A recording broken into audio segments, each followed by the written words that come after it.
جدوجہد اور سفر کا کام کا آغاز کیا ہے اور اس کی ذمہ داری ہم نے جناب صابر بھائی صاحب کو دی ہے، اور جب سے جناب صابر بھائی صاحب نے مجلس اتحاد المسلمین کے کام کا آغاز کیا، آپ تمام لوگوں کی دعاؤں اور تعاون کے ذریعے الحمدللہ مجلس اتحاد المسلمین تیزی کے ساتھ آگے بڑھتے جا رہی ہے، اور احمد آباد کے بلدیہ کے انتخابات میں بھروچ، موڈاسا اور گودرا میں مجلس اتحاد المسلمین کے امیدواروں کو اللہ نے اپنے فضل و کرم سے وہاں پر ان کو رکن بلدیہ منتخب کیا ہے، اور ہماری یہ کوشش ہے کہ آنے والے ویدھان سبھا کے اسمبلی کے انتخابات میں مجلس اتحاد المسلمین کے امیدواروں کو الیکشن میں لڑایا جائے، اور ہماری کوشش یہی ہے، ہمارا مقصد ایک ہی ہے کہ ہم صرف اپنے لیے یا اپنی ذات کے لیے ہم یہاں پر نہیں آئے ہیں، ہمارا منشا اور مقصد ایک ہی ہے کہ مظلوموں کی ایک آواز ہو، آپ کی ایک سیاسی آواز ہو، اور میرا ذاتی طور پر ماننا یہ ہے کہ جب تک ہم لوگ اپنے مرکز سیاسی کو مضبوط نہیں کریں گے، ہم اپنے مسائل کو حل نہیں کروا سکتے ہیں۔ اکثر یہ بولا جاتا ہے اور یہ تنقید بھی کی جاتی ہے مجلس کے اوپر کہ آپ کے لڑنے سے فرقہ پرست طاقتوں کو فائدہ ہو جاتا ہے، تو میں آپ کو یہ بتانا ضروری سمجھتا ہوں کہ مجلس کے لڑنے سے فرقہ پرست طاقتوں کو فائدہ نہیں ہوتا ہے، اور اس الزام کا جواب تو آپ مجھ سے بہتر جانتے ہیں کہ گجرات میں پچھلے کتنے 26-27 سال سے بھاجپا کامیاب ہو رہی ہے اور بغیر مجلس کے لڑے۔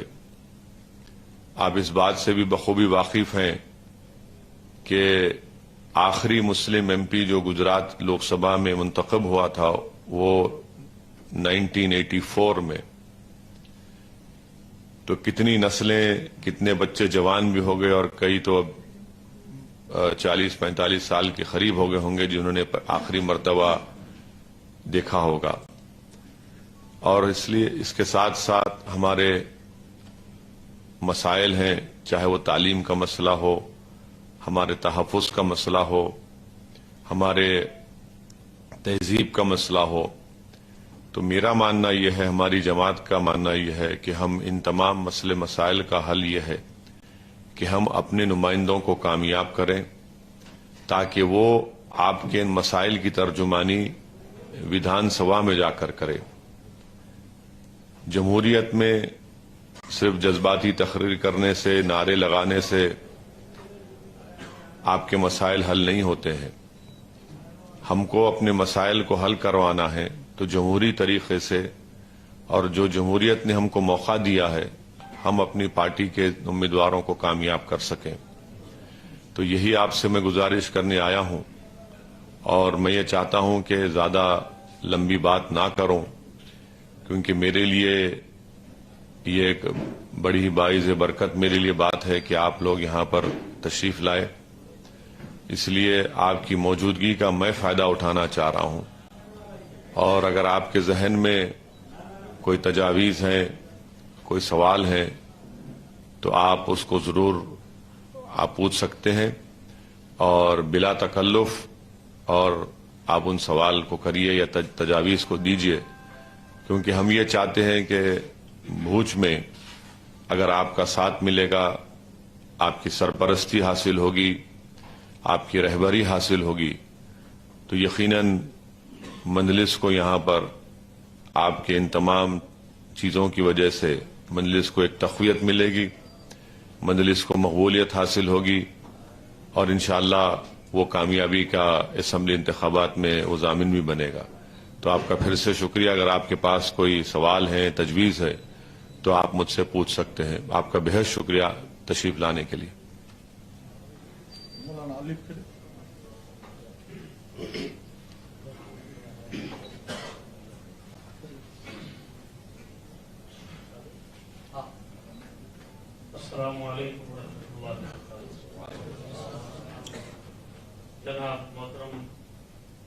बैरिस्टर असदुद्दीन साहब, साबिर भाई, वारिस पठान साहब, शकील साहब, इब्राहिम भाई, तमाम उलमाए किराम। सबसे पहली बात ये है कि हमें बड़ी खुशी है, हम ओवैसी साहब का तहे दिल से शुक्रिया अदा करते हैं। सियासत एक अपनी जगह है, मगर इस सरजमीन पर उनका मेरे ख्याल से पहली बार आना हुआ है और कौम मुस्लिम नौजवान लोगों की दिलों की एक धड़कन है। हालात मुल्क के और मिल्लत के पूरी दुनिया में आया हैं। खुसूसी तौर पर इस वक्त जो मुल्क के हालात हैं,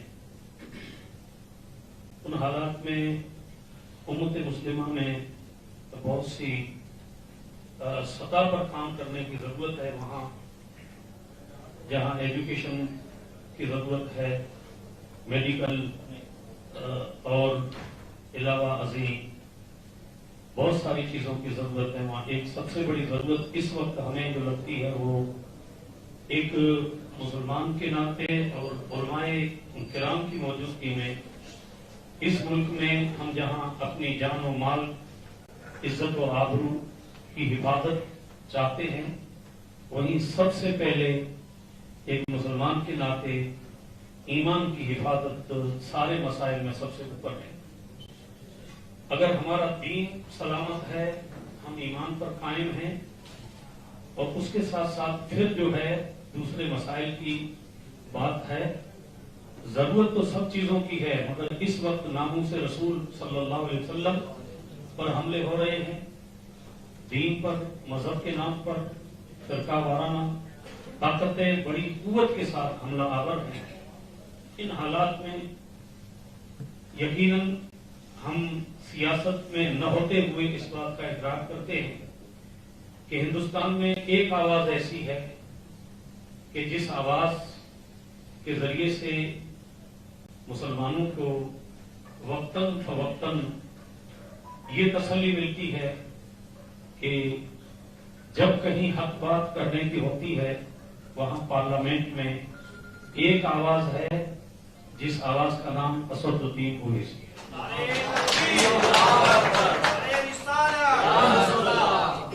देखो, हालात बड़े नाजुक हैं। पार्लियामेंट में कम से कम 50 शख्सियतों की जरूरत है। अकेली शख्सियत है, कुछ और भी हमारे भाई हैं, अपने हिसाब से सब काम करते होंगे।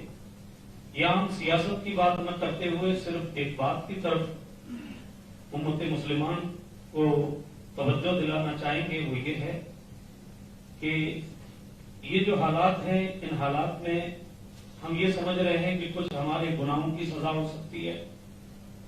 ऐसा लग सकता है कि अल्लाह हमसे रूठ गया है हमारी बदअमली की वजह से, और हम इम्तिहान के एक सफर से गुजर रहे हैं। ऐसे माहौल में जहां हमें इस मुल्क में रहकर आइन की पासबारी करते हुए हमें इस मुल्क में ही रहना है, हमारा मरना जीना यहाँ है।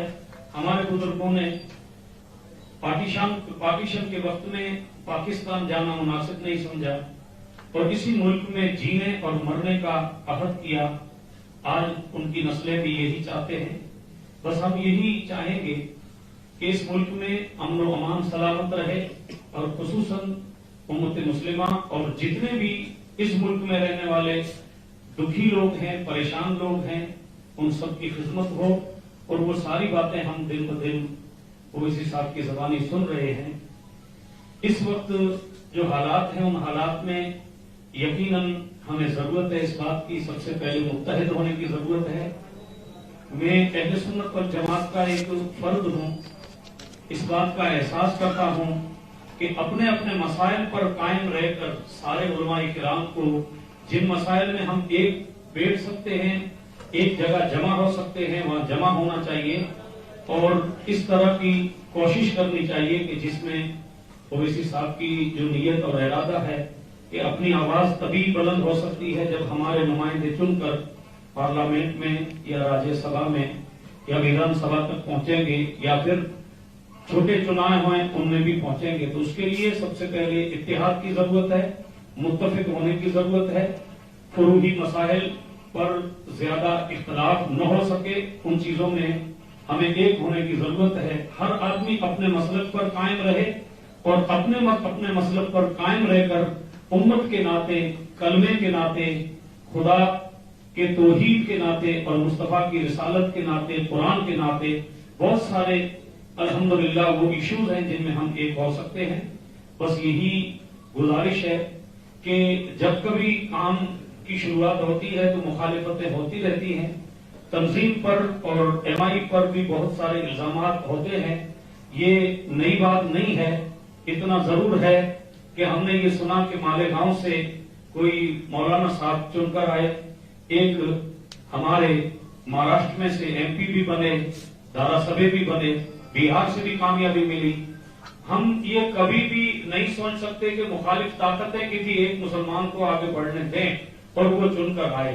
मेरे ख्याल से गोधरा की जो नगर पालिका है उसमें भी बहुमत अपना है।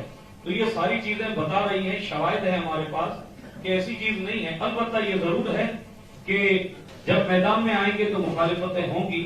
हम सिर्फ एक तालिबुल इल्म की हैसियत से मैं ये गुजारिश करूंगा कि हम आपके लिए दुआगू भी हैं और इंशाअल्लाह हमारा जो दायरा है उस दायरे में रहकर हमसे जो कुछ होगा हम इंशाअल्लाह इस तंजीम के लिए, इस पार्टी के लिए हम ईमानदारी से खिदमत करेंगे। हमारी जो लिमिटेशन है वो आपके सामने है, खास करके इमामों की और उलमाए किराम की जो हालत कौम और समाज में है उसको हमसे ज्यादा आप जानते हैं। हमसे जो कुछ होगा दुआओं के साथ इंशाअल्लाह हमारी जो हैसियत और अल्लाह ने हमें जो ताकत और कुव्वत दी है उसका भरपूर इस्तेमाल होगा। अल्लाह तबारक व तआला अपने फजल से उम्मत मुस्लिमा की जान व माल की, औलाद व इज्जत व आबरू की, ईमान व दीन और अकीदे की हिफाजत फरमाए और अल्लाह ताला हमें हक पर रखे और हक वालों के साथ रखे और शैतान के शर से बचाए और दुश्मनों के मंसूबों को नाकामयाब बनाए। ये चंद मेरे एहसासात थे। अल्लाह रब्बुल आलमीन सब पर फजल फरमाए। ओवैसी साहब का मैं तहे दिल से शुक्रगुजार हूँ। All India Muslim personal board में उनसे मुलाकात सरसरी तौर पे होती रहती है। मैं भी एक अदना all India Muslim personal board का मेंबर हूँ। इस हैसियत से मुझे बेहद खुशी है और उलमाए किराम भी अपनी बात रखेंगे। वस्सलामु अलैकुम व रहमतुल्लाह। बाकी सवाल जवाब जो सेशन करे जो है જરાક પાણી ટાઈમ થોડો ઓછો હોય એટલે અંદર થોડો ઝડપ में સવાલ જવાબ કઈ તો નો જવાબ દીધા। वालेकुम अस्सलाम। सबसे पहले तो सरजमी के कच्छ पर आपकी बैरिस्टर असदुद्दीन ओवैसी साहब के तशरीफ आने का शुक्रिया। कभी हम यहाँ के पीएम से सुनते थे कि मुसलमान तो तुम भी और मुसलमान हैदराबाद के भी हैं, और आज मैं हैदराबाद के सांसद को अपने सामने देखता हूँ, बहुत खुशी महसूस हो रही है। मैं बैरिस्टर साहब से कहना चाहता हूँ कि हमारा कच्छ का जो इलाका है इसमें एजुकेशन की कमी है, तो आप एजुकेशन के लिए भी कुछ कीजिएगा। और आपने हमको जो यहाँ बुलाया और हमें इज्जत दी, उलमाए किराम का सेशन रखा, उसके लिए मैं आपका शुक्रगुजार हूँ और दूसरे जो मेहमान हैं उनका भी शुक्रगुजार हूँ। आपने इतने बड़े जो इलाके में आप शायद पहली दफा आए, लेकिन सरजमीन कच्छ बहुत एक अलग जगह है, यहाँ से सहाबा गुजरे हैं और मैं बहुत आपका इस्तेकबाल करता हूँ। और आप जो सियासत के साथ साथ एजुकेशन के एक कॉलेज भी हमारी मुसलमानों की नहीं है, बस मुस्लिम एजुकेशन एक है, तो एजुकेशन के लिए आप कुछ करेंगे या नहीं, ये आपसे मैं सवाल पूछना चाहता हूँ।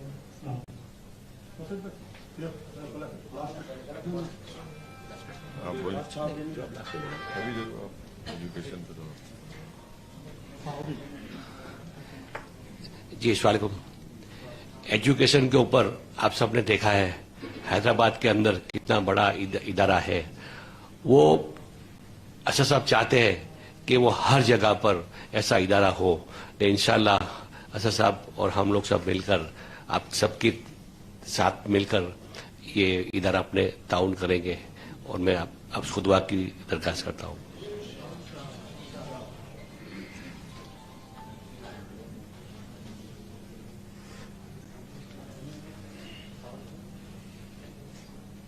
लेडीज है जाके सवाल करना.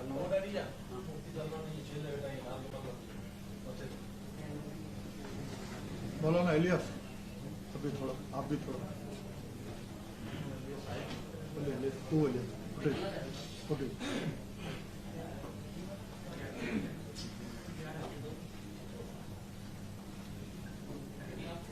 बोलो ना इलियास. बोलो.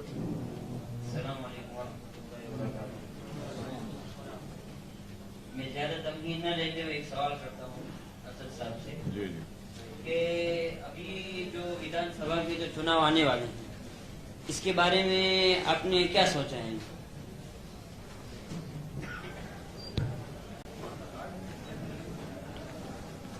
मैं जैसा आपने शुरुआत में भी इसका जिक्र किया कि हम लोग गुजरात के विधानसभा में हिस्सा लेंगे और हम लोग साबिर भाई क़यादत कर रहे हैं, सदर हैं, तो इस सिलसिले में वो मुख्तलिफ असम्बली हल्क़जात के ऊपर निशानदेही कर रहे हैं और उस पर काम भी हो रहा है. कितने असम्बली सीट पर हम लड़ेंगे अभी बहुत जल्दी होगा बताना, मगर जरूर असम्बली इंतखाबात हम लोग पूरी ताकत और तैयारी के साथ इंशाअल्लाह लड़ेंगे.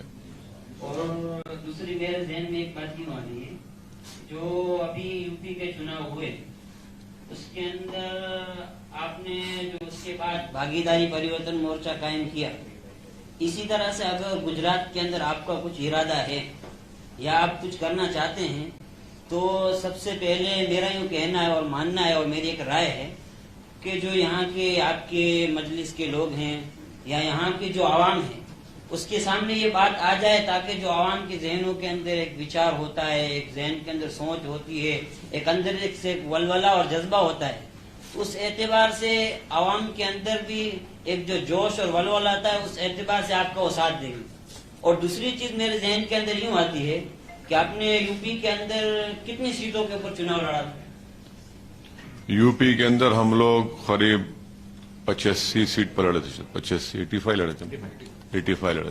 इसी तरह मेरी एक राय है आपसे कि हर जगह के ऊपर आप अल्हम्दुलिल्लाह आप अपने एतबार से हमसे बड़े हैं, आप ज्यादा इसको जानते हो समझते हैं, लेकिन मैं अपनी कमबुनी की वजह से और जितना मेरे इल्म के अंदर है मैं आपसे ये सवाल करता हूँ कि जहाँ पर हमारा ज्यादा फायदा हो और हमारे कैंडिडेट, हमारे जो विधायक हैं, जो उम्मीदवार हैं, जिसके जरिए से हमको पूरी उम्मीद है कि उस इलाके के अंदर, उस जगह के अंदर हमारा उम्मीदवार इंशाअल्लाह कामयाब हो जाएगा, तो उसी जगह के ऊपर हमारे उम्मीदवार को खड़ा किया जाए और उसी जगह के ऊपर ऐसे उम्मीदवार को रखा जाए कि जो पूरा ईमानदार, दयानतदार, हर एतबार से माहौल मुआशरे को देखते हुए और पूरी दुनिया के अंदर और पूरे सरकार और आलम के अंदर हुकूमत की पूरी गहरी नजर हो उसके ऊपर, ताकि कहीं ऐसा ना हो कि क्या चल रहा है उसको उसका भी इल्म ना हो और वो खड़ा हो गया है. ऐसे भी बहुत सारी होता है पार्टियों के अंदर के लोग खड़े हो रहे हैं लेकिन क्या हो रहा है,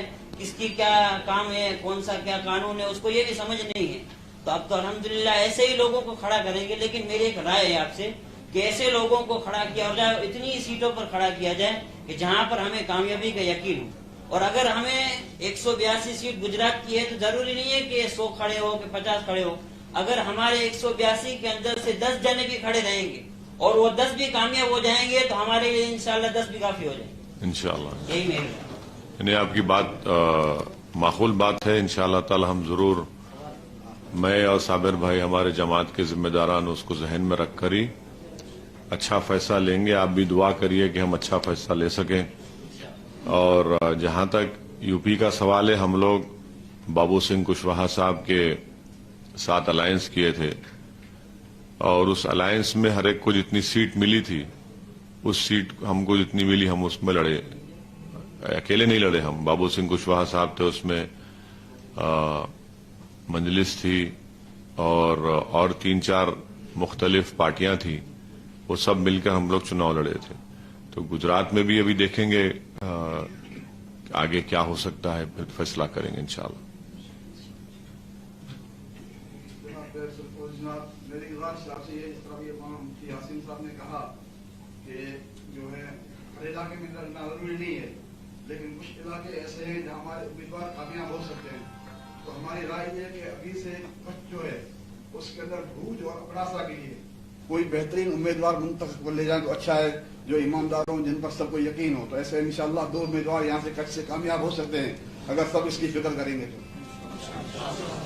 अगर आपके जहन में कोई नाम है तो आप साबर भाई को बताइए। अवामी तौर पर मत बताइए, आप अकेले उनको बता सकते हैं और इंशाल्लाह उस पर काम करेंगे। अस्सलाम वालेकुम। वालेकुम अस्सलाम। मौलाना मोहम्मद अलीफ साहब के तासुरात के बाद शायद ज्यादा जरूरत तो नहीं पड़ी। हम तहे दिल के साथ शुक्रगुजार हैं बैरिस्टर साहब के तशरीफ लाया, और हमारा आपसे एक मुअद्दबाना अर्ज और गुजारिश ये है, हम सब दुआ भी करते हैं और इंशाअल्लाह हम तमाम उलमाए किराम और सादाती किराम जो हाजिर हैं और अगर किसी मजबूरी की वजह से शायद गैर हाजिर पे नहीं पहुंच सके हैं, सबकी इंशाअल्लाह दुआ और कोशिश रहेगी कि अल्लाह तबारक व तआला सरजमीन कच्छ पर आपकी जिस तरह से आज मौजूदगी है, एक वक्त में इंशाअल्लाह आपको कदम कदम पर अल्लाह कामयाबी अता फरमाएगा।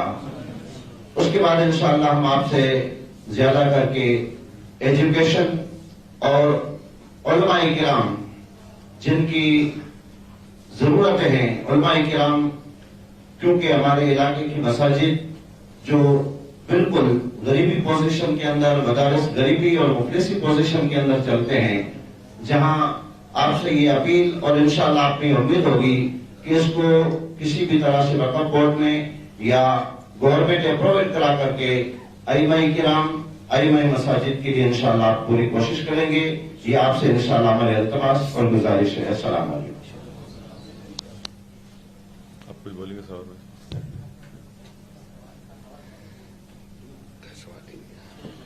वक्फ बोर्ड के बारे में, वक्फ बोर्ड के बारे में, वक्फ बोर्ड में तो काफी समस्या है। इंशाल्लाह अपनी जब सीटें यहां पर आएगी तो वक्फ बोर्ड के अंदर, वक्फ बोर्ड की जमीनें यहां पर बहुत सी है, लेकिन कई लोगों ने कब्जे करके रखी है। इंशाल्लाह वो सब जमीनें अपने लेकर मुस्लिमों की तरक्की के लिए इंशाल्लाह कोशिश करेंगे। जो लोग जमीन वक्फ कर गए हैं वो अपने लिए वक्त कर गए कि आने वाली पीढ़ी के लिए एजुकेशन या कोई भी यहाँ से या कुछ आवक हो, अपना समाज डेवलप हो, इसलिए वो वक्त कर गए थे। लेकिन इसके अंदर कुछ लोगों ने, कुछ गवर्नमेंट ने भी जो कब्जे कर ली, वो उनके लिए भी अपने लड़ेंगे और इंशाल्लाह वो जमीन छुड़ाकर अपनी कौम को आगे ले जाने के लिए कोशिश करेंगे इंशाल्लाह।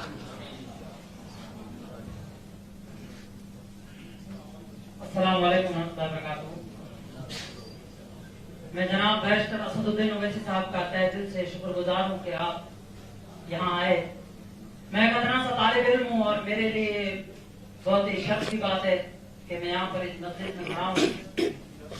आज जब हम आपकी वीडियोस देखते हैं या आपके जो बयानात हैं वो सुनते हैं तो एक जज्बा और शौक पैदा होता है।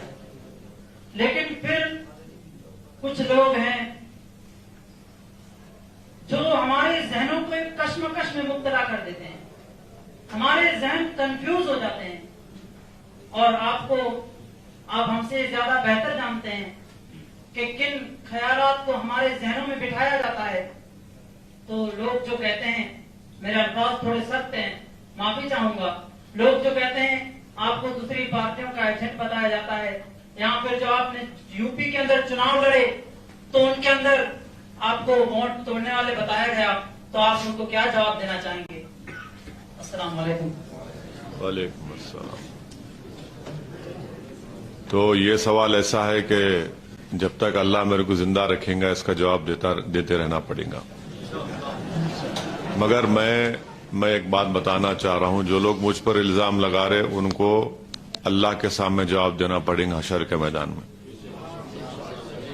मैं तो ये जवाब दे दूंगा आपको, मगर जो इल्जाम मुझ पे लगा रहे उनको अल्लाह के सामने ये बताना पड़ेगा। तो अब इससे बढ़ के बात मैं क्या कर सकता हूं। मैं बार बार कह रहा हूं कि हाँ, मैं एक सियासी पार्टी हूं, मैं एक सियासी पार्टी का मेंबर हूं, इलेक्शन लड़ना मेरा काम है। मैं कोई अंजुमन तदफीन और तकफीन का तो नुमाइंदा नहीं हूं, ना मैं कोई एक एनजीओ चलाता हूं। मैं एक सियासी पार्टी का नुमाइंदा हूं, मेरा काम इलेक्शन लड़ना है। और अगर मेरे इलेक्शन लड़ने से मैं इलेक्शन इसलिए लड़ता हूं कि मैं जीतूं। कोई पार्टी लड़ती है जीतने के लिए, तो कोई कोई हारेगा कोई जीतेगा, वो मकसद नहीं होता किसी का भी। अब वो जो आपके दिल में कश्मकश पैदा करते, आपको ख्यालात में आपको आता है कि भैया ये सही है कि आदमी है, तो मैं आपको इतना ही कह सकता हूं कि आप अल्लाह से दुआ करिए कि अगर असदुद्दीन ओवैसी सही है या जमात सही है तो हमको साथ देने की तौफीक अता फरमाए। इससे बढ़ के तो मैं कुछ नहीं कर सकता ना कि हो, क्योंकि क्या है कि अगर मेरी तकरीर सुन के आपको अच्छा लगता है और उसके बाद आपके दिल में ये वसवसे आते हैं, तो उसका तो हल सिर्फ किसी के इंसान की बस की बात नहीं है किसी के दिल को राग़िब किया जाए, ये तो अल्लाह का करम होना पड़ता। तो मैं तो कोशिश कर रहा हूं, कोशिश करते रहूंगा। और रहा सवाल इन लोगों का, तो ये लोग जो है, ये लोग ना खुलकर मसाइल को बात करते हैं मुसलमानों की, ना मजलूम अवाम की, ना दलितों की। ये ऐसे लोग हैं जो इनका खुद इसमें कोई मकसद लगता है मेरे को, कि वो ये नहीं चाहते कि मजलूमों को, गरीबों को उनका हक मिले। वो ये चाहते हैं कि अपनी इजारादारी उनकी चलती रहे। मेरा एक ही सवाल है कि जब लोकतंत्र में हम रहते हैं, जमहूरियत में हम रहते हैं, तो हमको अपनी आवाज को पैदा करना जरूरी है और इसमें कोई बुरी बात नहीं है। हर आदमी, हर पार्टी के नुमाइंदे अपने अपने लोगों को, अपनी बरादरी को, अपनी जात को, अपनी कास्ट को वो आगे लेकर बढ़ते हैं। तो अब इसमें उस पर कोई उंगली नहीं उठाता है। अब जैसा ही मुस्लिम अक़लियत या अल्पसंख्यक समाज की बात आती है, तो सबका बोलना यह है कि आप लोग सिर्फ मुशायरा करना, एक कव्वाली का प्रोग्राम कर लेना और इलेक्शन आया तो सेकुलरिज्म के नाम पे हमको वोट डाल देना। हम ये बोल रहे हैं कि भाई हमारे मसाइल बहुत हैं, जिंदगी और मौत से लेकर हमारे मसाइल हैं। वो मसाइल को हल कौन करेगा? तो और इस बात को आप जहन नशीन कर लीजिए कि आप में और हम में इतनी ताकत नहीं है कि हम किसी सरकार को या किसी पार्टी को सरकार में आने से रोक सकें। हम में इतनी सलाहियत है कि हम अपने वोट से बरादरान वतन के साथ लेकर हम अपने नुमाइंदों को कामयाब कर सकते हैं। तो मेरा बोलना इतना ही है। और जो लोग यूपी के ताल्लुक से बोलते हैं, ये बात सच है कि 90% उत्तर प्रदेश के मुसलमान ने अपना वोट समाजवादी को दिया, इसमें कोई इनकार नहीं कर सकता। मगर हासिल क्या हुआ मेरे को बताइए। मैं तो उत्तर प्रदेश के विधानसभाओं के चुनाव के सिलसिले में मेरे ख्याल से मेरी कम से कम 150 से ज्यादा अल्लाह ने मुझे मौका दिया तकारीर करने का, पार्टी के लिए इंतखाबी मुहिम चलाने का। मेरी हर तकरीर को उठा के देख लीजिए, चाहे वो 10 मिनट की हो या आधे घंटे की हो। मैं ये बार बार बोल रहा था कि आप इनको नहीं रोक पाएंगे, बीजेपी को। तो मेरे को बोलते थे देखो मिला हुआ है। मैं अगर मैं झूठ बोलूंगा तो क्या मिला हुआ नहीं हूं क्या? मैं सच्चाई को बयान कर रहा था। देखो आप नहीं रोक पाएंगे, आप अपने नुमाइंदे को कामयाब कर लो। मगर आप आलिम दीन है, मैं यहां बैठकर नहीं बोल सकता ना कि हिदाया की पहली जिल्द में क्या लिखा हुआ है। वो तो आलिम दीन बोलेंगे। अब हनफी मसलक का मामला आएगा तो वो आलिम दीन बयान करेंगे, असदुद्दीन ओवैसी क्या बयान करेंगे? फतवा देना है दीन के वो आप देंगे। मगर सियासत का मैं तालिब इल्म हूं। हम اس بات کو دیکھ رہے تھے, محسوس کر رہے تھے کہ یہ نہیں ہونے والا ہے, مگر مجھ پہ انگلی اٹھا دیے, بولے دیکھو ابھی سے بول رہا ہے. اب جب نتیجے آ گئے 10 مارچ کو تو اس کے بعد کیا بول رہے ہیں, سب خاموش ہو گئے. الیکشن جب آتا نا, تو اب الیکشن اب گجرات کا آئے گا تو ہم میں سے ہی لوگ کھڑے ہو جائیں گے اور وہی پرانا جملہ ڈائلاگ بولیں گے, زندگی موت کا مسئلہ ہے. ابھی زندگی موت کا مسئلہ پھر چناؤ کے بعد ختم ہو جاتا ہے کیا؟ تو اسی لیے ہم کہہ رہے ہیں کہ آپ کو اپنے نمائندوں کو کامیاب کرنا ہے, آپ کو اپنے ووٹ کی اہمیت دکھانا ہے. اور اب تعلیم کا مسئلہ بولے, روزگار کا مسئلہ ہے, صحت کا مسئلہ ہے, بزنس کا مسئلہ ہے, زندگی کے ہر شعبے جات کا ایک مسئلہ ہے, اور اس کا راز تعلق جمہوریت میں سیاسی آواز سے اور طاقت سے ہوتا ہے. تو اس لیے میری آپ تمام سے گزارش ہے کہ آپ ان باتوں پر غور کریے, اور یقیناً جمہوریت میں ہر ایک کو اختیار ہے تنقید کرنے کا. میں تنقید ہوگی, تنقید کو ہم قبول بھی کرتے ہیں. اگر ایسی تنقید ہو جس میں ہماری اصلاح ہو سکے تو مجھے قابل قبول ہے, مگر تنقید کرنا اور صرف اس لیے تنقید کرنا کہ نہیں یہ سیاسی قوت نہیں بن جانا, اگر یہ سیاسی طاقت بنیں گے تو نقصان ہوگا. نقصان کہاں ہو رہا ہے؟ نقصان تو ہو ہی رہا ہے نا, نقصان تو ہو ہی رہا ہے. آپ فائدہ کہاں ہو رہا مجھے بتا دو. آپ فائدہ تو کہیں پر بھی نہیں ہو رہا ہے. اب پارلیمنٹ میں آپ بولتے ہم تقریر کرتے, بھئی کیوں میں ایک ہی کروں؟ سب کو کرنا چاہیے نا, سب کو کرنا چاہیے. اگر کل اللہ سبحانہ تعالیٰ کے پاس سب کو جانا ہے, کل میں بھی چلے جاؤں گا, تو کیا کریں گے آپ لوگ؟ وہ یاد کریں گے کہ ارے ایک آدمی تھا بولنے والا, اب کوئی نہیں ہے. یہ تو بات نہیں ہے نا. آپ کو پیدا کرنا ہے, آپ کو کسی کو اپنا نیتا بنا کر بھی جانا ہے. اور الحمدللہ یہ امت کسی کے فرد کی محتاج تھی نہ کبھی رہے گی انشاءاللہ تعالی. اگر میں اچھا کام نہیں کروں گا, اللہ مجھ سے بہتر کسی کو کام کرانے لگائے گا. میرا ماننا ہے, میرا ایمان ہے. اللہ آج مجھے مقام دیا, موقع دیا, میں کام کر رہا ہوں, میں بول رہا ہوں, جتنا مجھ سے ہو سکتا میں بولوں گا, کیونکہ کل مجھے جا کر جواب دینا ہے کہ تم کو دولت دی گئی, مقام دیا گیا, عزت دی گئی, تم کیا استعمال کیے. تو ٹھیک ہے, میں کوئی دعویٰ نہیں کر رہا ہوں کوئی میں بہت بڑا نیک آدمی ہوں. یقیناً اگر دنیا کا سب سے بڑا گناہ گار ہے تو سعود بن اویسی ہے, مگر مجھے اس بات کی فکر ہے کہ مجھے یہاں نہیں پوچھے تو وہاں تو جواب بتانا پڑے گا نا. مال بتانا کیا, سب سامنے رہے گا. میری انگلیاں, میرا بال, میرا ناخن, میرے پیر, سب جواب دے دیں گے. تو یہ آپ بھی سوچئے, اور اس بات کو ہم کو لے کے آگے بڑھنا ہے. میں جانتا ہوں کہ یہ کام آسان نہیں ہے, بالکل آسان نہیں ہے. میں صابر بھائی کی قیادت میں جو کام ہو رہا آسان کام نہیں ہے, بہت مشکل کام ہے یہ. مگر ہم کو اللہ کی ذات پر پورا بھروسہ ہے, اعتماد ہے, ہم اس پر توکل کر رہے ہیں. اور جو سنت کا طریقہ ہے کہ مشورہ کرنا, مشاورت کرنا, اسی لیے آپ کو تکلیف دی گئی, احمد دی گئی, بار بار آپ کو تکلیف دیں گے اس معاملے میں. آپ سے پوچھتے رہیں گے, آپ کی سرپرستی چاہیے, آپ کی رہبری چاہیے.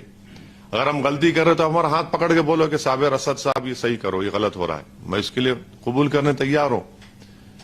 اور دیکھیے, اگر آپ مسجد میں اگر نماز ہو رہی ہے جماعت کی, تو میں دیوار کے پاس کھڑے کہ نہیں پکار سکتا نا, امام صاحب آپ بھول گئے, آپ سورہ غلط پڑھے. میرے کو, میں جماعت پر ہوں گا تو بولوں گا نا سبحان اللہ سبحان اللہ, تو امام صاحب کو خیال ہے ارے بھائی یہ غلط ہوا ہے. دیوار کے پاس بڑھ کھڑے رہ کے تو نہیں بول سکتا نا میں. تو جماعت میں جب رہوں گا تو تبھی تو صحیح ہوگا نا معاملہ. تو اسی لیے آپ سے گزارش ہے کہ آپ اس پر غور فرمائیے. اور یہ ہمارے خلاف لوگ بولتے ہیں ان کا اختیار ضرور ہے, مگر ہم یہ بول رہے ہیں کہ صرف اگر میرے خلاف بولنے سے فائدہ ہو رہا ہے تو اس کا حل کیا ہے بتاؤ. پھر آپ حل بھی تو نہیں بتاتے. پھر آپ بولتے نہیں سب ایک ہی حمام میں سب ننگے ہیں, تو پھر بھائی کس کے پاس کپڑے پہنے اس کو پکڑ لو نا. آپ وہ بھی نہیں کرنا چاہتے. بھائی میں یہ بول رہا ہوں کہ یہ چیز ہے, میں یہ حل بتا رہا ہوں, یہ طریقہ بتا رہا ہوں. اگر آپ بولیں گے نہیں سب بیکار ہے تو کیا کرنا, گھر کے در و دیوار کو بند کر کے بیٹھ جانا ہاتھ میں تسبیح لے کے؟ ایسا تو نہیں ہو سکتا ہے نا. آپ کو گھر کے باہر بھی جانا ہے, گھر کے باہر ہمارے مسائل ہیں. تو ان چیزوں پر آپ غور فرمائیے. السلام علیکم ورحمۃ اللہ وبرکاتہ. میرا نام محمد شیخ عبد الکریم. جناب اسد الدین اویسی صاحب, میں آپ کا استقبال کرتا ہوں, اور سعید بھائی आसिम साहब आप तमाम का, और अल्लाह ताला से दुआ भी करते हैं कि आपका कच्छ में भुज में आने को कबूल फरमाए और कच्छ के तमाम लोगों के लिए कार्य खैर यानी बेहतर बनाए, आमीन। हालांकि था तो मसला सवालों का, लेकिन एक मेरा मशवरा है, कच्छ के तमाम आवाम को, हर शख्स को आपकी जरूरत है। कच्छ में सिर्फ मुसलमान परेशान नहीं है, कच्छ में सिर्फ दलित परेशान नहीं है।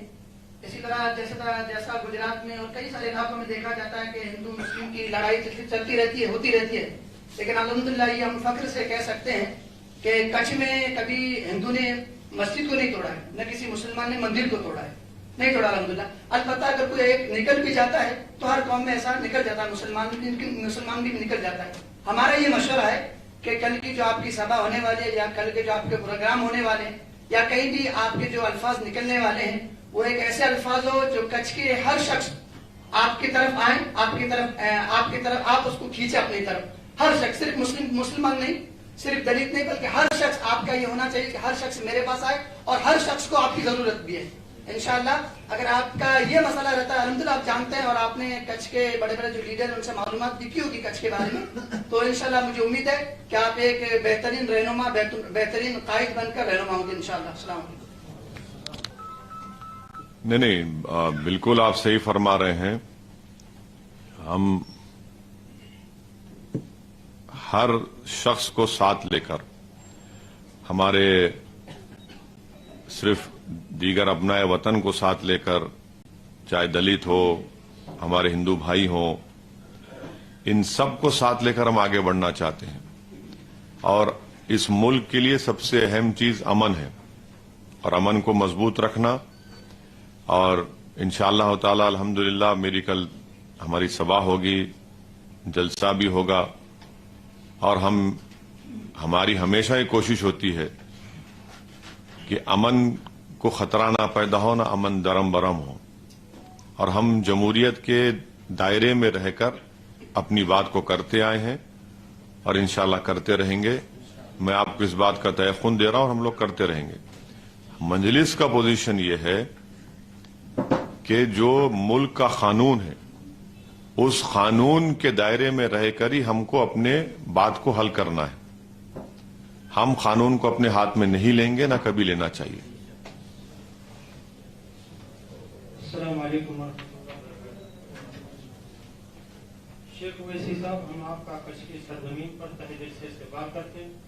देखिए, आपकी शख्सियत जो है मुतासिर होते हैं लोग।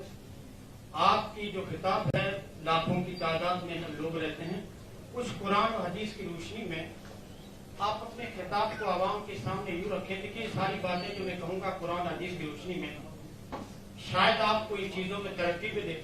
सबसे पहली चीज सरजमीन कच्छ के एतबार से मैं आपसे कहूंगा कि आप यहाँ की आवाम को तालीम पर जोर दें कि आप खुद अपने बच्चों को तालीमी मैदान में आगे बढ़ाएं। और तालीमी मैदान में आगे बढ़ने से क्या होता है, उसकी सबसे बड़ी मिसाल आप हैं।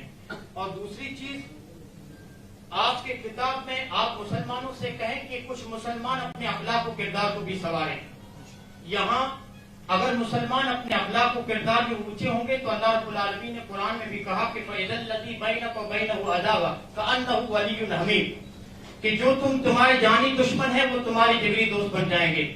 और हम अगर अखलाक में ऊंचे हुए तो देखिए, एनआरसी के तौर पर हमें जो निकालने की कोशिश हुई तो एक मौका ऐसा भी आया मोहम्मद रसूलुल्लाह की जिंदगी में, जब सहाबा को मजबूर किया गया तो हजरत अबू बकर ने अपना सामान उठाया। मक्के का एक सरदार इब्ने दुगन्ना अबू बकर को पकड़ लेता, हजरत अबू बकर को, और अबू बकर से कहता है कि कहाँ जा रहे हो?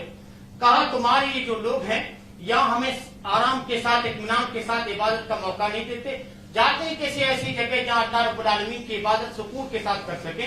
तो उनका अखलाक ऐसा था कि इब्ने दुगन्ना जो मक्के का सरदार है, अबू बकर से कहता है, अबू बकर कि तुम्हारा जैसा अजीम इंसान, बाअखलाक इंसान, न तुम अपनी मर्जी से इस मक्के को छोड़ सकते हो और न मक्के वालों की हिम्मत के तुम्हें इस मक्का छोड़ने पर मजबूर करें।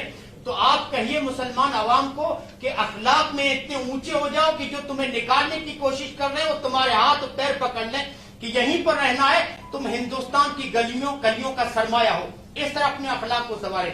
और दूसरी चीज, यहाँ की आवाम को कहें कि यहाँ हिंदुस्तान इज्जत के साथ जीना है, सर उठा के जीना है। اور اپنے حقوق کی اگر حفاظت کرنی ہے تو آپ مسلمانوں سے کہیں کہ یہاں کے قانون کو پڑھیں، یہاں کے قانون کو اچھی طریقے سے پڑھیں. اور یہ چیز آپ کو قرآن میں بھی ملے گی. یوسف علیہ السلام کو اپنے بھائی بنیامین کو اپنے پاس روکنا تھا تو قانون کا سہارا لیا، ایک سامان چھپایا یوسف علیہ السلام نے بنیامین کے تھیلے کے اندر، اس کے سامان کے اندر. پھر مصر کی حکومت بھی انہیں اجازت دیتی ہے کہ اب وہ بنیامین کو اپنے پاس روک سکتے ہیں. تو قرآن کہتا ہے کہ جہاں رہو وہاں کے قانون کو اچھی طریقے سے پڑھو. اور اس کے بعد ایک اور چیز دیکھیے، آج مسلمان دین کو چھوڑ کر، ایمان اخلاق کو برباد کر کے کسی پارٹی کے پیچھے اور کسی نیتا کو یوں سمجھتے ہیں کہ یہی ہمیں عزت دے سکتا ہے. یہ اگر نیتا اگر ہمارے پکش میں آ جائے، اگر ہم اس کو جیتا لے جائیں تو یہ ہماری حفاظت کرے گا. یہ دوسرے نمبر کی چیز ہے. دیکھیے، تقدیر کے ساتھ تدبیر ضروری ہے، لیکن مسلمانوں کو یہ ہونا چاہیے، آپ اپنے خطاب میں کہیں کہ مسلمانوں سے کہیں کہ تمہارا اصل سرمایہ تمہارا دین ہے، تمہارا اصل سرمایہ تمہاری نمازیں ہیں، تمہارا اصل سرمایہ تمہارا ذکر ہے، قرآن کی تلاوت ہے. حضرت عمر نے ایک تاریخی جملہ کہا تھا کہ کُنَّا أَذَلَّ أُمَّةً فَأَعْزَنَا اللَّهُ بِالْإِسْلَامِ. حضرت عمر نے کہا تھا کہ ہمیں جو عزت، ہم ذلیل ترین قوم تھے، ہمیں جو عزت ملی ہے اسلام کی وجہ سے ملی ہے، ہمیں جو عزت ملی ہے اس قرآن کی وجہ سے ملی ہے. تو آپ اپنے خطاب میں مسلمانوں سے کہو کہ کوئی نیتا تمہیں عزت نہیں دے سکتا. ہاں، سیاسی میدان میں ہمیں آنا ہے، تقدیر کے ساتھ تدبیر ضروری ہے، لیکن تمہارا اصل سرمایہ، تمہیں جو عزت ملے گی وہ تمہاری نمازوں میں ہے، تمہارے دین میں. تم اپنے ایمان کی حفاظت کرو. اور اس کے ساتھ میرا ایک خاص مشورہ ہے اس حساب آپ سے. یہ مشورہ یہ ہے کہ آپ عوام کو کہیے کہ اپنے علماء کی عزت کریں، اپنے علماء کا احترام کریں. اور یاد رکھیے، قسطنطنیہ کے مطلب ایک شہر جو برباد ہوا، اس کی بربادی کا سبب یہی بنا کہ وہاں کی عوام کو علماء سے دور کر دیا گیا، علماء سے بدگمان کر دیا گیا. آپ اپنی مجلس میں علماء کو رکھیں اور علماء سے مشورہ کریں. اس کی میں سب سے بڑی مثال آپ کو دوں. ایک بادشاہ تھا سلیمان بن عبد الملک، ان کی ایک مجلس میں رجا بن ہیوا ایک عالم بیٹھا کرتا تھا. دیکھیے، علماء اگر بادشاہ اپنی مجلسوں میں علماء کو بٹھاتے ہیں تو وہ سیاست کہاں جاتی ہے؟ سلیمان اپنے بھائی ہشام بن عبد الملک کو بادشاہ بنانا چاہتے تھے. وہاں کے ایک عالم رجا بن ہیوا نے سلیمان کو مشورہ دیا.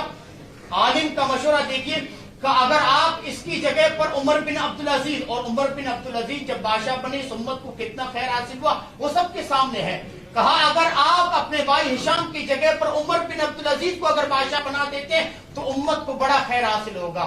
سلیمان بن عبد الملک نے امانت داری کا ثبوت دیتے ہوئے عمر بن عبدالعزیز کا نام لکھا کہ میرے مرنے کے بعد بادشاہ کی کرسی عمر بن عبدالعزیز کو ملے گی. اور پھر امت کو کتنا خیر حاصل ہوا وہ آپ سب کے سامنے ہے. اسی طرح آپ عالموں سے مشورہ کریں، عالموں کو اپنے مجلس میں رکھیں. اور اس کے ساتھ میں آپ لوگوں کو تسلی دیتا ہوں کہ آپ قدم آگے بڑھائیں، پوری کش کے مسلمان آپ لوگوں کے ساتھ ہیں. میں ابھی یہی ذکر کیا تھا کہ آپ لوگ آ جائیے مجلس میں، آپ آئیے، ہمارے پلیٹ فارم کو استعمال کریے، جماعت کا بھی کام ہوگا. اور جو آپ جو تجویز پیش کیے کہ اللہ کی رسی کو مضبوطی سے تھامے رکھو اور متفرق نہ ہو جاؤ، بالکل صحیح ہے. ہم تو بولتے ہیں، مگر آپ لوگوں کے آنے سے اور اس میں برکت ہو جائے گی. تو انشاءاللہ ہم اس کا ضرور خیال رکھتے آئے ہیں اور خیال رکھیں گے انشاءاللہ تعالیٰ، تاکہ لوگ جو ہے اپنے اللہ سے رشتے کو اور اپنے رسول کی غلامی کے رشتے کو اور مضبوط کر سکیں. السلام علیکم. وعلیکم السلام.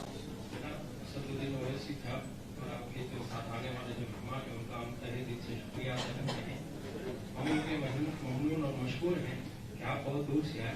میرا بہت مختصر سوال ہے آپ سے کہ ہم جتنے علماء کرام یہاں پر آئے ہوئے ہیں، ہم یا تو مسجدوں کے ساتھ جڑے ہوئے ہیں یا پھر مکتب کے ساتھ، مدارس کے ساتھ ہمارا تعلق ہے.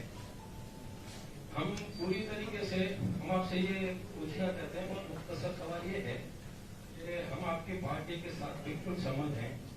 اس میں ہم کس طریقے سے آپ کے ساتھ آوے؟ ہم کھل کر تو نہیں آ سکتے، ہم پارٹی میں شریک بھی نہیں ہو سکتے کیونکہ علماء ہے، ہمارے اوپر ذمہ داریاں رہتی ہے، مساجد کی، مکاتب کی، مدارس کی، جمعیت کے ساتھ، بہت ساری سنستھاؤں کے ساتھ ہم جڑے ہوئے ہیں. تو ہمارا کہنا یہ ہے کہ ہم آپ کو کس طریقے سے آپ کی پارٹی کو، الحمدللہ ہم آپ کے ممنون اور مشکور ایک بات میں یہ ہے کہ آپ ہمیشہ بہت سارے مسائل آپ نے پارلیمنٹ میں اٹھائے ہیں لیکن سب سے زیادہ خوشی ہمیں آپ نے طلاق ثلاثہ کے اوپر جو مسئلہ اٹھایا تھا اس کے اوپر الحمدللہ ہم اتنے خوش ہوئے تھے. ہم نہیں بلکہ پورا ہندوستان اور جو ایمان والے تھے تمام خوش ہوئے تھے اس بات سے. تو ہم یہ چاہتے ہیں کہ ہم کس طریقے سے آپ کا ساتھ سہکار دیں اور آپ کو کس طریقے سے سپورٹ دیں تاکہ اس مجلس کو تقویت اور مضبوطی ملے. السلام علیکم. میں آپ کے جذبات کے اور آپ کے عزت کرتا ہوں اور آپ جو بات بولنا چاہ رہے ہیں میں اس کو پوری طریقے سے سمجھا بھی ہوں. میری آپ سے گزارش ہے کہ آپ اپنی جگہ بیٹھ کر آپ جو مدد کر سکتے کریے اور کم سے کم دعا تو آپ ضرور کر سکتے, دعا کریے اور الیکشن کے ٹائم پہ طلاق مت دیجیے ہم کو بس.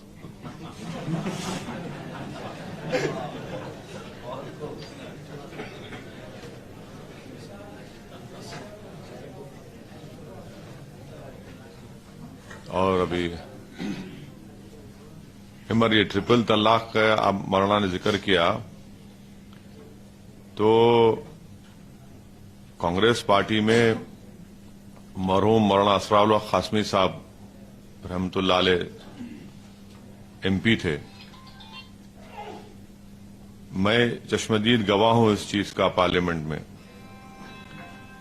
کہ مولانا جو ہے کانگریس کے بڑے بڑے نیتاؤں کو بول رہے تھے کہ میرے کو اس مسئلے پہ بولنا ہے, میرے کو بولنا ہے اس مسئلے میں, کیونکہ میں ادھر گزر رہا تھا تو گفتگو رک گئی. میرے کان سنے اس بات کو, میں جو غیبت نہیں کر رہا ہوں, میری سنا ہوں میں. بعد میں مولانا کو بولا کہ آپ بولیے ضرور, آپ کو بولنا ضروری ہے. بولے ہمیں بول رہا ہوں ان لوگوں کو, تو مولانا کو بولنے نہیں دیے. مولانا کا ویڈیو ہے, آپ جا کر دیکھ لیجئے. تو یہی ہوتا ہے کہ ایسے حساس مسئلے پر بھی جو ایک عالم دین تھے اور رکن پارلیمان بھی تھے, انہی کی پارٹی نے ان کو روک دیا بولنے سے. اور پارلیمنٹ میں ہوتا یہ ہے کہ ہمارے بہت سے اراکین پارلیمان ہیں, ان کو بولنے کی اجازت نہیں دی جاتی اور وہ کھل کر ہم کو بولتے بھی خاموش تھے کہ بھئی اب ہم پارٹی کے اصول کے پابند ہیں اور اسی لیے ہمارے کو یہ تہدیدات ہیں, یہ ہمارے پہ مشکلات ہیں. تو میرا ماننا یہ ہے کہ آپ اگر پارلیمنٹ میں اسمبلی میں نہیں بولیں گے تو کہاں بولیں گے آپ؟ آپ کو یہیں بولنا ہے اور یہیں بولنے سے ہی آپ کی آواز کو, آپ کے مسائل کو حکومت, سرکار, منسٹر سنے گا. اور جیسا کہ آپ سنے, اب لوگ بولتے کہ بھئی اگر تمہارے 3, 4, 5 MLA جیت گئے, 10 جیت گئے, کیا ہوگا؟ ٹرپل طلاق کے قانون کے خلاف تو ہم بولے اور آپ سنے اور آپ کو اس کا احساس بھی ہے کہ چلو ہماری بات بولی گئی. وہ قانون کو پاس ہو کے میرے خیال سے ایک 1.5-2 سال ہو گیا, مگر آپ کو یاد ہے. مگر یہی ہم کہہ رہے ہیں کہ آپ کو ایسے ہی اور قابل لوگوں کی, مجھ سے زیادہ قابل لوگوں کی آپ کو ضرورت ہے اور اللہ انشاءاللہ تعالی ضرور پیدا کرے گا. میری زندگی کا مقصد ایک ہی ہے کہ ہمارے نمائندے ہر جگہ پر جائیں, دستور کے دائرے میں رہ کر ہم کو اپنی بات کرنے کا موقع ملتا ہے, اس کو بولنا چاہیے اور لڑنا چاہیے اپنے مسائل کے لیے. ابھی لوگ یہ بھی آپ کو نہیں بتا رہے کہ آپ کو بتا رہا ہوں کہ دلی میں ایک ابھی وزارت اقلیتی بہبود کو بنایا گیا. جب سچر کمیٹی آئی تھی اس وقت سے میں خود اور کئی دیگر مسلم ایم پی ہم لوگ مل کر اس وقت کے وزیر اعظم کو بولتے تھے کہ مائنارٹی منسٹری بناؤ آپ مائنارٹی منسٹری بناؤ. اس سے پہلے ministry of social justice empowerment میں حصہ تھا یہ اقلیتوں کا. منسٹری بنی, ہم لوگ جا کر بولے, سرکار کو بتائیں ہم لوگ کہ بناؤ آپ. پھر ہم لوگ جا کر بولے کہ آپ سچر کمیٹی کے سفارشات پر عمل آوری کرو. تھوڑے بہت سفارشات کی عمل آوری ہوئی, MSDP کا پروگرام بنا, اسکالرشپ کی رقم میں اضافہ ہوا. اگر میں جب یہ اسٹینڈنگ کمیٹی کا ممبر تھا تو बीजेपी के ही एक छत्तीसगढ़ के सीनियर एमपी चेयरमैन थे, बड़े काबिल आदमी थे वो। तो मैं उनको बार बार बोलता था कि उनको हम भाई जी बोलते थे। अभी नहीं है, वो टिकट नहीं दिया उनको, तो गवर्नर है अभी किसी जगह के वो। तो उनको बोला देखो भाई जी, ये है, ये मुसलमानों का डेटा है और गवर्नमेंट स्कॉलरशिप दे रही जरूर है, मगर कितने लोग अप्लाई कर रहे और कितनों को स्कॉलरशिप मिल रहा, तो यकीन नहीं करे मेरी बात का। बोले ठीक है, तुम मीटिंग में तुम उठाना हो इसी। तो हम वो मीटिंग में उठाए। रुक जाइए भाई, जरा रुक जाइए। मंत्रालय के लोग आए, उनसे मैं पूछा कि बताओ आप, ये स्कॉलरशिप की जो दरखास्तें आती है, pre matric, post matric, merit cum means, उसमें कितने मुसलमान दरखास्त देते? आप तो यहां बोल रहे हैं हम इतने लाख को दिए, इतने लाख को दिए, इतने लाख को दिए, आती कितनी स्कॉलरशिप? तो वो बोला कि सर ऐसा है ना कि हम ऐसा दे रहे हैं। बोला नहीं, सब घुमा फिरा के बात नहीं करना, सीधा सीधा बोलो कितने एप्लीकेशन आते, कितनों को देते तुम। आपको मालूम, एक मुसलमान उसका बच्चे को जो स्कॉलरशिप मिलती, एक को मिलती है गवर्नमेंट ऑफ इंडिया से, मगर 19 लोगों को नहीं मिलती है। माने एक स्कॉलरशिप के लिए 20 लोग लड़ते हैं। हम बोले मैं बना के दिया, रिपोर्ट है, आप नेट पे निकालिए आप, उसका हम कैलकुलेशन करें। जो एक्सपर्ट है मैं उनसे जाकर मिला, वो बोले कि अगर 2000 करोड़ सरकार बढ़ा देती है तो जो कोई भी अप्लाई करता है उसको स्कॉलरशिप मिलती है। तो हमारा नरेंद्र मोदी सरकार से ये डिमांड रहा है, आज भी डिमांड रहा है कि आप अक़लियतों को, मुसलमानों को नहीं, अक़लियतों की जो स्कॉलरशिप की स्कीम है उसको डिमांड ड्रिवन करो, यानी जो अप्लाई करता है उसको दो आप, और सिर्फ 2000 करोड़ भी बढ़ाना है। ये हम कर सकते, वो रिपोर्ट में आ गया वो बात, अब वो रहेगा, वो ये लड़ाई जारी है अभी उसके लिए। आपको इस तरह के लोगों की जरूरत है जो आपको जाकर आपकी तकालीफ को बयान करे, उसका हल निकाल सके। तो ये आपको करना है, मैं नहीं कर सकता काम ये, मैं अकेले कुछ भी नहीं कर सकता हूं। हम सब जब मिलके बैठ के मुत्तहिदा तौर पर एक फैसला करेंगे, भाई ये हमारे मसाइल हैं, इसका हमको हल निकालना है, तो ये अगर आप लोगों का ताउन साथ रहेगा तो इंशाअल्लाह यकीनन हमको और आपको सबको कामयाबी मिल सकेंगी। आपका बेहद शुक्रिया, बहुत बहुत शुक्रिया।